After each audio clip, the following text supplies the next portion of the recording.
But if I had to pick one channel as my number one priority, as my P0, one digital marketing channel as my number one priority, what should that be for my business?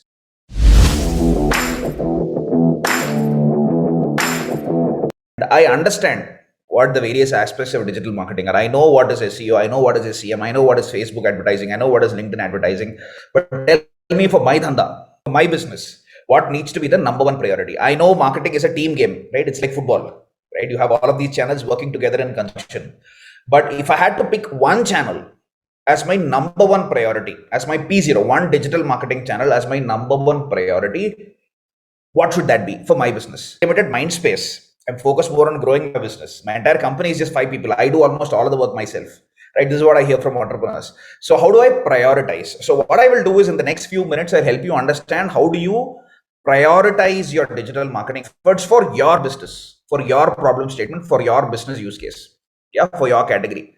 Now, I'm sure all of you here understand these very popular terms: Facebook, SEM, SEO, LinkedIn advertising, etc. But for those of you, that could be some of you here who might be unaware. So I'll just spend 30 seconds in giving you a quick crash course into what these terms mean. I'm sure most of you know what Facebook and LinkedIn are, which need no introduction, but at least SEM and SEO.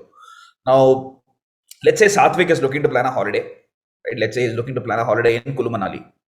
Yeah, and he types resorts in Kulu Manali. Let's assume there is no pandemic in India. It's all gone away. People are holidaying, they're traveling, right? They're enjoying life. Everybody is healthy. When he searches for resorts in Kulu Manali. Now, every time somebody enters something on Google search, every time a search happens on Google, a real-time virtual auction happens. Now, it's very similar to an auction in a real world. Let's say I'm looking to auction this OnePlus phone, and you've got various people bidding various rates for it, right? And the highest bidder usually wins the bid. In a very similar fashion, when somebody enters something on Google, a real-time virtual auction happens.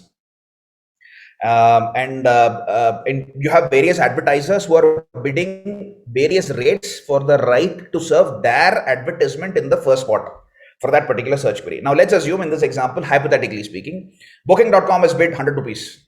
Yeah, Make My Trip has bid 200 bucks. Now, for the most part, whose ad comes up on top is influenced by whoever bids the highest. There are other factors as well, but for the most part, it is influenced by whoever has bid the highest. In this case, given that Make My Trip is bid higher than Booking.com, their ad. So you would see a bunch of search results, right? So Satvik would see a bunch of search results being shown on the search page. The first few ones would have the ad tag listed against them. Now, these are all Google advertising ads. These are all driven by something called as search engine marketing. Now, because Make My Trip has bid the highest, their ad comes up on top.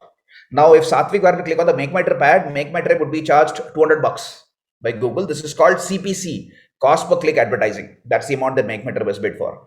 Yeah. Now, and you can manage all of these advertisements, your campaigns, your bid strategy, your budgets through through a tool that Google provides called as the Google AdWords platform. It's completely free. You get charged only when somebody clicks on your ad, right? AdWords.google.com. You can go and sign up there for free, and you can set up your campaigns there. Now, all of the efforts that you as an entrepreneur, as a marketer, undertake to make sure that you've got relevant ads coming up for your brand, for your business, for relevant user search queries which are relevant for your dhanda is referred to as SEM, search engine marketing. Now, if Satvik were to scroll a little further down on the same page, on the same search results page, you would see a bunch of organic listings, as they are called, which do not have the ad tag listed against them. Now, these are based purely on merit. They've got nothing to do with who has bid the highest. These are purely based on merit.